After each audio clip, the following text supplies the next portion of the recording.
வணக்கம் KG master. Welcome to KG master teachings. இந்த காணொளியில் செமை மாடல் வேர்ப் சம்பந்தமான மிகவும் சிறப்பான முழுமையான விளக்கங்கள் தரப்பட்டுள்ளன. முழுமையாக பயன்படுத்திக் கொள்ளுங்கள். வாருங்கள் காணொளிக்குள் செல்வோம். முதலில் செமை மாடல்ஸ் என்றால் என்ன என்று பார்ப்போம். இவை செமை மாடல்ஸ் என்று அழைக்கப்படுவதற்கான காரணம் என்னவென்றால், கோ மாடல்ஸ் அல்லது பியோ மாடல்ஸ் என்று 9 இருக்கின்றன அல்லவா? கேன், குட், மே, மைட் என்று 9 இருக்கின்றன. இவற்றினுடைய இயல்பையும் அதே நேரத்தில் மெயின் வேர்ப்ஸ் பிரதான வினைச்சொற்களுக்கான இயல்புகளையும் கொண்டிருக்கின்றன. ஒரு பகுதி கோ மாடல்ஸினுடைய தன்மைகளையும் இன்னொரு பகுதி மெயின் வேர்ப்ஸினுடைய இயல்புகளையும் கொண்டிருப்பதால் இவை செமை மாடல்ஸ் என்று அழைக்கப்படுகின்றன. செமை மாடல் வேர்ப்ஸ் எதற்காக பயன்படுத்தப்படுகின்றன என்றால், கோ மாடல்ஸ் மூலமாக வெளிப்படுத்தப்பட முடியாத விடயங்களை வெளிப்படுத்துவதற்காக இந்த செமை மாடல்ஸ் பயன்படுத்தப்படுகின்றன. ஒவ்வொன்றையும் தனித்தனியாக பார்க்கின்ற பொழுது அதற்கான விளக்கத்தை நாம் பெற்றுக்கொள்வோம். இப்போது இங்கே தரப்பட்டுள்ள விளக்கத்தை சிறிது ஆழமாக பார்ப்போம். செமை மாடல் வினைச்சொற்கள் பல சொற்களை கொண்ட வினைச்சொல் சொற்றொடர்களாகும். அதாவது ஃப்ரேஸ். சொற்றொடர் என்பது ஒன்றுக்கு மேற்பட்ட சொற்கள் சேர்ந்திருப்பது. இங்கே கோ மாடல்ஸ் அதாவது கேன், குட், மே, மைட் என்பன சொற்றொடர்கள் அல்லாமல் தனி சொற்களாக இருக்கின்றன. ஆனால் செமை மாடல் ஒன்றிற்கு மேற்பட்ட சொற்களை கொண்டிருக்கும். உதாரணமாக have to, need to என்று ஒன்றுக்கு மேற்பட்ட சொற்களை கொண்டிருப்பதால் அதை நாங்கள் சொற்றொடர் என்று அழைக்கின்றோம். இவற்றின் பண்புகளை பார்ப்போம். முதலாவதாக இவை சப்ஜெக்ட் he, she, it என்று பிரசன்ட் டென்ஸில் இருக்கின்ற பொழுது s-ஐ சேர்த்து கொள்ளும். அதே போன்று ed, ing என்று காலத்தை பொறுத்து உள்வாங்கிக் கொள்ளும். இவற்றை நாம் do, have, be போன்ற ஆக்சிலியரி வேர்ப்ஸ் அதாவது உதவி வினைச்சொற்களோடு பயன்படுத்தி கொள்ளலாம். மூன்றாவதாக ஏற்கனவே குறிப்பிட்டதை போன்று இவை ஒன்றிற்கு மேற்பட்ட சொற்களை கொண்டிருக்கும். இங்கே நாம் முக்கியமாக குறிப்பெடுத்துக் கொள்ள வேண்டிய விடயம் என்ன சொல்லுங்கள்? கோ மாடல்ஸ் அதாவது பியோ மாடல்ஸ் இந்த 3 இயல்புகளையும் கொண்டிருப்பதில்லை என்பதுதான். அதாவது செமை மாடல்ஸுக்கான இயல்புகளை நாம் கோ மாடல்ஸோடு பயன்படுத்தினால் அது தப்பாகிவிடும். உதாரணமாக கேன் என்பதுடன் நாங்கள் கேன்ஸ் என்றோ அல்லது கேண்ட் என்றோ அல்லது கேன்னிங் என்றோ அல்லது கேனாட் என்று சொல்வதற்கு பதிலாக கேன் டூ நாட் என்று பாவித்தாலோ அல்லது கேன் யூ ஸ்விம் என்று கேட்பது பதிலாக டூ கேன் யூ ஸ்விம் என்று பாவித்தாலோ அது தப்பானதாகிவிடும். குறிப்பாக நாம் ஒப்பீட்டு ரீதியில் 2 விடயங்களை கற்கின்ற பொழுது அவை இரண்டினுடைய இயல்புகளையும் ஒரே நேரத்தில் புரிந்து கொள்வது ஒரு கல்லில் 2 மாங்காய்களை வீழ்த்துவதாக அமையும். கற்றலின் நுட்பம் என்ற என்னுடைய காணொளிகளில் மிக சிறப்பான உதவி முறைகள் தரப்பட்டிருக்கின்றன. நேரம் கிடைக்கும் போது அவற்றை பாருங்கள். நீங்கள் குறைந்த அளவிலான நேரத்தையும் சக்தியையும் பயன்படுத்தி சிறந்த பெறுபவர்களை பெறுவதற்கான நுட்பங்கள் அங்கு இருக்கின்றன. மிக முக்கியமாக என்னுடைய மாடல் வேர்ப்ஸ் என்று 9 கோ மாடல் சம்பந்தமான மிக சிறப்பான விளக்கம் கொடுக்கப்பட்ட காணொளி என்று இருக்கின்றது. அதை முழுமையாக பாருங்கள். காரணம் என்னவென்றால் கோ மாடல்ஸ் நன்றாக பயிற்சி செய்யப்பட்ட பின்னர் செமை மாடல்ஸ் மிக இலகுவாக புரிந்து கொள்ளக்கூடியதாக இருக்கும். இந்த செமை மாடல்ஸ் வேறு பெயர்களாலும் அழைக்கப்படுகின்றன.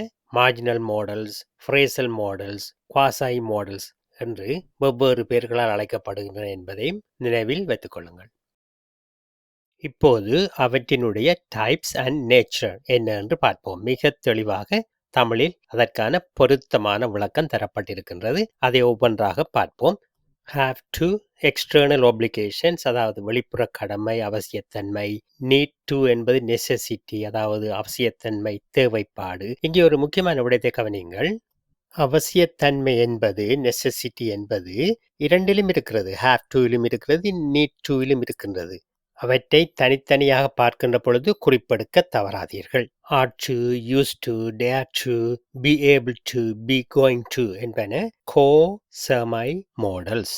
இவற்றை விட be supposed to, be allowed to, had better, would rather போன்றவையும் பரவலாக பயன்படுத்தப்படுகின்ற காரணத்தினால் அவற்றையும் இங்கு நான் உள்ளடக்கியுள்ளேன். இப்போது have to என்ற செமை மாடல் வேர்ப் சம்பந்தமான முக்கியமான விடயங்களை பார்ப்போம். இது கோமோடல் மஸ்ட் என்பதற்கு பதிலாக பயன்படுத்தப்படுவது. இதனுடைய சிறப்பு தன்மை என்னவென்றால், இது காலம், தன்மை, முன்னிலை, படற்கை என்பவற்றிற்கு ஏற்றவாறு have, has, had and having என்பவற்றை உள்வாங்கி பொருள் கொடுக்கும். வெளிப்புற கடப்பாடுகள் சார்ந்த விடயங்களுக்கு இதை பாவிப்பது பொருத்தமானது. அதாவது வெளிப்புற கடப்பாடு சார்ந்ததாக அமையும். உதாரணமாக, I have to finish this report by Friday என்பது என்னுடைய தெரிவல்ல. வெளிப்புற கடப்பாடு காரணமாக அதை நான் முடித்து கொடுத்தாக வேண்டும் என்பதுதான் அதனுடைய வெளிப்பாடு.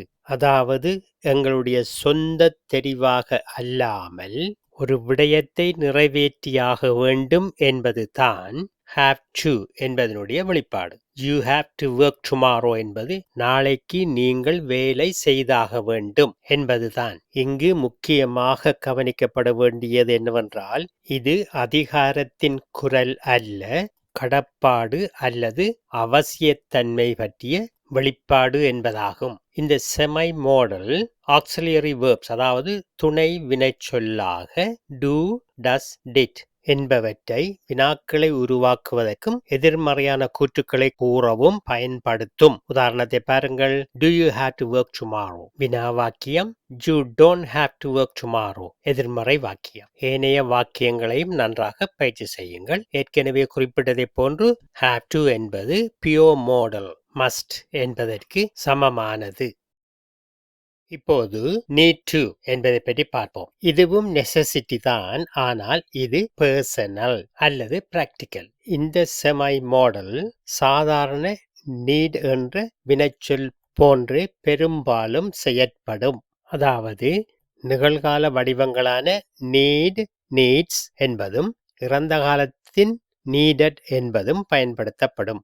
அதே நேரத்தில் have to-வை போன்றே do, does, did என்ற துணை வினைச்சொற்களை பயன்படுத்தி வினாக்களையும் எதிர்மறை வாக்கியங்களையும் உருவாக்கலாம். இப்போது need to என்பதனுடைய அவசியத்தன்மை have to என்பதை போன்று ஸ்ட்ராங் ஆனதல்ல. have to என்பது எக்ஸ்டர்னல் ஆப்ளிகேஷன்ஸ், எங்களுக்கு சாய்ஸ் கிடையாது என்று பார்த்தோம். need to என்பது இன்டர்னல், அதாவது பர்சனல். இங்கே சாய்ஸிற்கான வாய்ப்பு இருக்கின்றது. உதாரணமாக, I have to go to the bank tomorrow. பேங்கில் அப்பாயின்மெண்ட் இருக்கலாம், அல்லது நாளைக்கு வங்கியில் பணத்தை எடுப்பது மிக அவசியமாக இருக்கலாம். நோ சாய்ஸ், போய்த்தான் ஆக வேண்டும். மாறாக, I need to go to the bank tomorrow, அதாவது நான் நாளைக்கு வங்கிக்கு செல்ல வேண்டிய தேவை இருக்கின்றது. This is personal. நாளைக்கு போக வேண்டுமா இல்லையா என்ற தெரிவும் என்னிடம் இருக்கின்றது. இன்னும் ஒரு உதாரணத்தை பார்ப்போம். I have to call my doctor this evening என்பது this evening doctor is expecting my call. I have no choice, so I had to call. மாறாக, I need to call my doctor this evening என்பது என்னுடைய தேவைக்கான ஒரு செயலாக அமைகின்றது. அதன் அவசியத்தன்மையை பொறுத்து எனது முடிவை மாற்றலாம். இங்கே நாம் முக்கியமாக கவனிக்க வேண்டியது என்னவென்றால், இந்த need to என்பதற்கும் have to என்பதற்கும் ஈக்குவலண்டாக இருக்கின்ற pure modal must. must என்பது இந்த வகையான மாற்றங்களுக்கு இடம் கொடுக்க மாட்டாது. அதனால் தான் must என்ற co-modal வெளிப்படுத்த முடியாத விடயங்களை need to, have to என்ற இரண்டு செமை மாடல்ஸ் மூலமாக வெளிப்படுத்த முடிகின்றது. இங்கே தரப்பட்டுள்ள உதாரணங்களை நன்றாக பயிற்சி செய்யுங்கள்.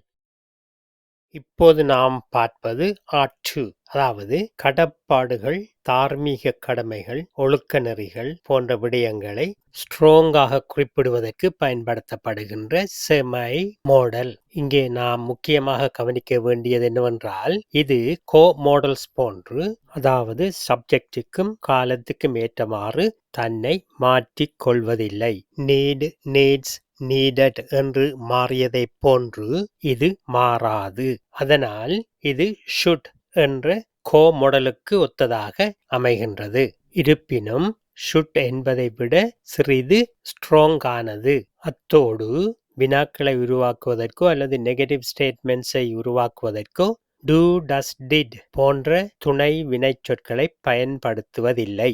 இங்கே முக்கியமானது என்னவென்றால் ought OUGHT என்பதோடு to என்பது சேர்க்கப்படல் வேண்டும். இப்போது வாக்கியங்களை பாருங்கள். You ought to study harder.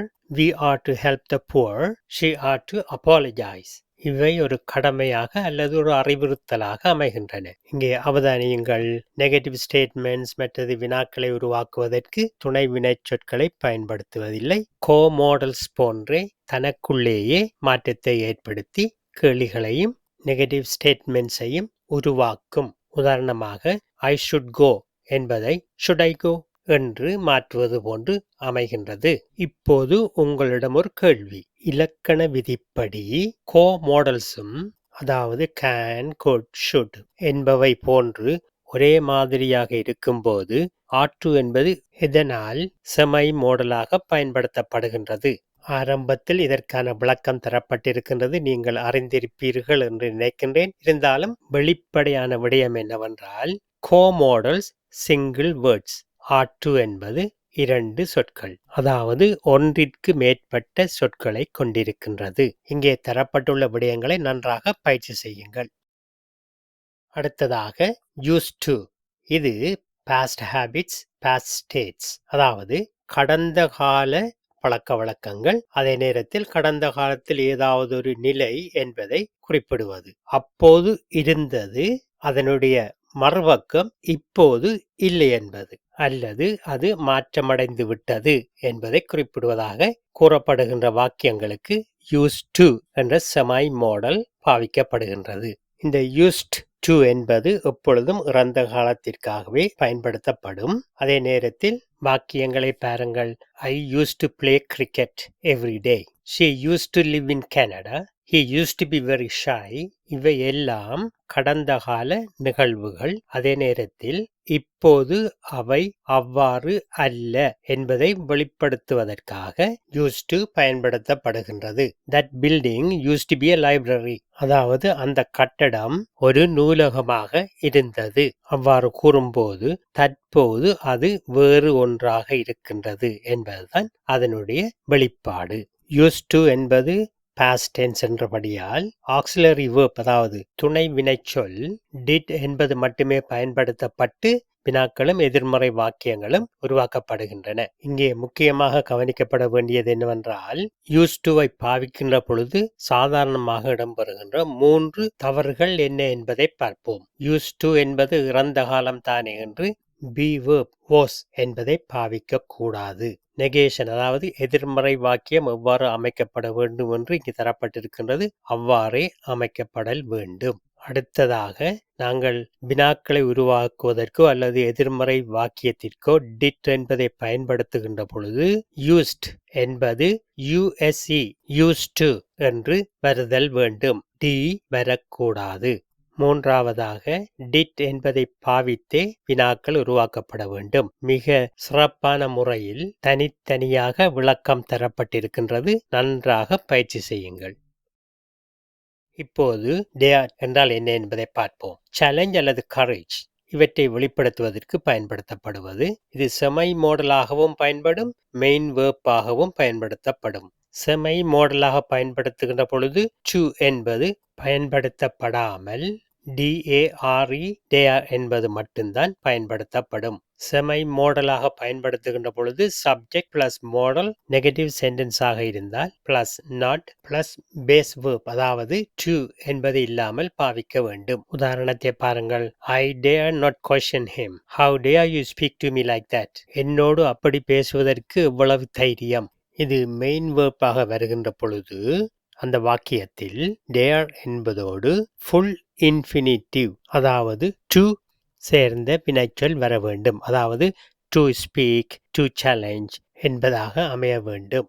இங்கே முக்கியமாக கவனிக்க வேண்டிய விடயம் என்னவென்றால் ஒரு செமை மாடலாக இருக்கின்ற பொழுது I dare not question him என்று வருகின்றது. அதே வாக்கியம் ஒரு மெயின் வேர்பாக வருகின்ற பொழுது I don't dare to question him என்று வருகின்றது. இங்கே ஒரே வாக்கியங்கள் செமை மாடலாகவும் மெயின் வேர்பாகவும் தரப்பட்டுள்ளன, நன்றாக பயிற்சி செய்யுங்கள். இப்போது நாம் பார்ப்பது be able to செமை மாடல். இது ability அல்லது possibility-ஐ வெளிப்படுத்துவதற்கு பயன்படுத்தப்படுவது. be verb-ஐ பயன்படுத்தி 3 காலங்களுக்கும் பயன்படுத்தக்கூடியது. அதாவது am, is, are, was, were என்பவற்றோடு able to plus base verb பயன்படுத்தப்படும். இதற்கு இணையாக உள்ள pure modal can என்பது 3 காலங்களுக்கும் பயன்படுத்தப்பட முடியாதது. எனவே be able to என்பது 3 காலத்திற்கும் பயன்படுத்தக்கூடியதாக இருப்பது ability, capacity, skill என்பவற்றை மிகவும் சிறப்பாக வெளிப்படுத்தக்கூடியதாக இருக்கின்றது. be able to என்பதற்கான கேள்வி do I have the means, அதாவது திறமை அல்லது செய்யக்கூடிய தகைமை இருக்கும்போது I am able to என்பது பயன்படுத்தப்படும். இப்போது be going to என்பதை பார்ப்போம். இது future intention, அதாவது எதிர்காலத்தில் என்ன செய்ய போகிறோம் என்பதையும் எதிர்வு கூறல்களையும் குறிப்பிடுவதற்கு பயன்படுத்தப்படுவது. இங்கே முக்கியம் என்னவென்றால் முன்கூட்டியே தீர்மானிக்கப்பட்ட எதிர்கால விடயங்கள், அதாவது எதிர்காலத்தில் நாங்கள் ஒன்றை செய்ய போகின்றோம் என்பதற்கான நிகழ்கால ஆதாரங்களை வைத்து தீர்மானிப்பது. உதாரணத்தை பாருங்கள். Look at the clouds. It is going to rain. நிகழ்கால ஆதாரத்தை வைத்து எதிர்வு கூறல். We are going to buy a new car next month. Car வாங்குவது என்பது முன்னரே தீர்மானிக்கப்பட்டு விட்டது. எனவே be going to என்பதை நாங்கள் பாய்ப்பதற்கு முக்கியமான விடயமாக கவனிக்க வேண்டியது what is planned or scheduled. இது எதிர்காலம் சார்ந்ததாக இருப்பதனால் be verb-னுடைய am, is, are என்பன மட்டுமே பயன்படுத்தப்படும். இங்கே உள்ள வாக்கியங்களை நன்றாக பயிற்சி செய்யுங்கள். அடுத்து be supposed to, be allowed to ஆகிய இரண்டையும் பார்ப்போம். முதலாவதாக be supposed to என்பது எதிர்பார்ப்பு அல்லது கடப்பாடு என்ன என்பதை வெளிப்படுத்துவதற்காக பயன்படுத்தப்படுவது. இதுவும் be able to போன்று be verb-ஐ 3 காலத்திற்கும் பயன்படுத்தும். உதாரணங்களை பாருங்கள். You are supposed to be quiet in the library. Social expectation. அடுத்து be allowed to, இது permission, அனுமதி. இந்த அனுமதியானது co-modals can, may என்பவற்றிலும் உண்டு. ஆனால் be allowed to என்பது 3 காலங்களுக்கும் பயன்படுத்தக்கூடியதாக இருக்கின்றது என்பதுதான் இதனுடைய சிறப்பம்சமாகும். 3 காலங்களுக்குமான உதாரணங்கள் தரப்பட்டிருக்கின்றன. நன்றாக பயிற்சி செய்யுங்கள். இப்போது had better பற்றி பார்ப்போம். இது மிகவும் ஸ்ட்ராங்கான அட்வைஸ் அல்லது வார்னிங் கொடுப்பதற்கு பயன்படுத்தப்படுவது. ஒன்று புத்திசாலித்தனமானது அல்லது அவசியமானது என்பதை நாம் செய்யாவிட்டால் பிரச்சனையாகிவிடும் என்று எச்சரிப்பது. உதாரணத்தை பாருங்கள். You had better study for the test or you will fail. இந்த மாடலினுடைய structure subject plus had better plus base verb. அடுத்து would rather, இது personal preference, அதாவது என்னுடைய விருப்பத்தை தெரிவிப்பது அல்லது தெரிவு செய்வதற்கான சாத்தியக்கூறுகள் இருக்கும் போது என்னுடைய தெரிவை தெரிவிப்பதற்கு பயன்படுத்துவது. உதாரணத்தை பாருங்கள். I would rather stay home tonight. நான் இன்று இரவு வீட்டில் இருப்பதே நல்லது. அவதானித்தீர்களா? வீட்டில் இருப்பதே நல்லது. அடுத்த வாக்கியத்தை பாருங்கள். I would rather not discuss this now. இதை இப்பொழுது டிஸ்கஸ் பண்ணாமல் இருப்பதே நல்லது. இதனுடைய structure subject plus would rather plus base verb. இங்கு தரப்பட்டுள்ள வாக்கியங்களோடு நீங்களும் புதிதாக வாக்கியங்களை உருவாக்கியும் பயிற்சி செய்வது மிகவும் பயனுள்ளதாக அமையும். இப்போது நாம் மிகவும் ஒரு முக்கியமான விடயத்தை அறிந்து கொள்ளப் போகின்றோம். அதாவது be used to, get used to. be used to என்பது நாம் ஒன்றுடன் ஃபெமிலியராக இருக்கின்ற போது அல்லது கம்ஃபர்டபுளாக இருக்கின்ற பொழுது அல்லது அதற்கு பழக்கப்பட்டிருக்கின்ற போது பயன்படுத்துகின்றோம். உதாரணத்தை பாருங்கள். I am used to the cold weather. அதாவது குளிர் காலநிலைக்கு நான் பழக்கப்பட்டுள்ளேன். அதே போன்று get used to என்பது புதிதாக ஒன்றுடன் நாம் பழக்கப்படுவதற்கு அல்லது அதற்கு நாங்கள் ஃபெமிலியர் ஆவதற்கான விடயத்தை குறிப்பிடுகின்ற பொழுது பயன்படுத்துகின்றோம். உதாரணத்தை பாருங்கள். புதிய வேலையில் ஃபெமிலியர் ஆவதற்கு சில வாரங்கள் எடுத்தன. மேலெழுந்த வாரியாக பார்க்கின்ற பொழுது be used to என்பதும் be able to என்பதும் ஒரே மாதிரியாக தோன்றும். ஆனால் be able to semi model, be used to semi model அல்ல. காரணம் என்ன சொல்லுங்கள். மாடல்ஸ் அது பியோ மாடல்ஸாக இருந்தாலும் சரி அல்லது செமை மாடல்ஸ்களாக இருந்தாலும் சரி, அவற்றைத் தொடர்ந்து பேஸ் வேர்ப் மட்டும்தான் பயன்படுத்தப்படும். கீழே உதாரணத்தை பாருங்கள். True models can swim, must leave. அதே போன்று செமை models used to play, be going to eat என பேஸ் வேர்ப்ஸ் மட்டும்தான் பயன்படுத்தப்படும். பி யூஸ்ட் டு என்பதை பாருங்கள். I am used to the cold weather. இங்கே to என்பதைத் தொடர்ந்து the cold weather என்ற noun பயன்படுத்தப்படுகின்றது. அதே போன்று இரண்டாவது வாக்கியத்தில் I am used to waking up early என்பதில் waking என்ற gerund பயன்படுத்தப்படுகின்றது. அவ்வாறே get used to என்பதில் the new job பெயர்ச்சொல் பயன்படுத்தப்பட்டுள்ளது. எனவே பியோ மாடல்ஸாக இருந்தாலும் சரி, செமை மாடல்ஸாக இருந்தாலும் சரி, அவற்றைத் தொடர்ந்து பேஸ் வேர்ப் தான் பயன்படுத்தப்படும் என்பதை குறித்து வையுங்கள். நாம் மிகவும் சிறப்பாக செமை மாடல் சம்பந்தமாக பார்த்துள்ளோம். மிகவும் மகிழ்ச்சியாக இருக்கின்றது. அதே நேரத்தில் இது உங்களுக்கான பயிற்சி. அத்தோடு என்னுடைய மாடல் வேர்ப்ஸ் என்ற காணொளியின் லிங்க்ஸ் டிஸ்கிரிப்ஷனில் கொடுத்துள்ளேன். அதையும் தவறாமல் பாருங்கள். இரண்டும் ஒன்றுக்கொன்று மிக உதவியாக இருக்கும். இது அடுத்து வர உள்ள காணொளிகளுடைய தகவல். என்னுடைய காணொளிகளை நீங்கள் தொடர்ச்சியாக பெறுவதற்கு சப்ஸ்கிரைப் பண்ணுங்கள். காணொளிகள் பதிவேற்றம் செய்யப்பட்டதும் உங்களுக்கு அறிவிக்கப்படும். இந்த காணொளி உங்களுக்கு உண்மையிலேயே பயனுள்ளதாக அமைந்திருந்தால் ஒரு லைக் தாருங்கள். அத்தோடு மற்றவர்களுடனும் ஷேர் பண்ணிக்கொள்ளுங்கள். நன்றி.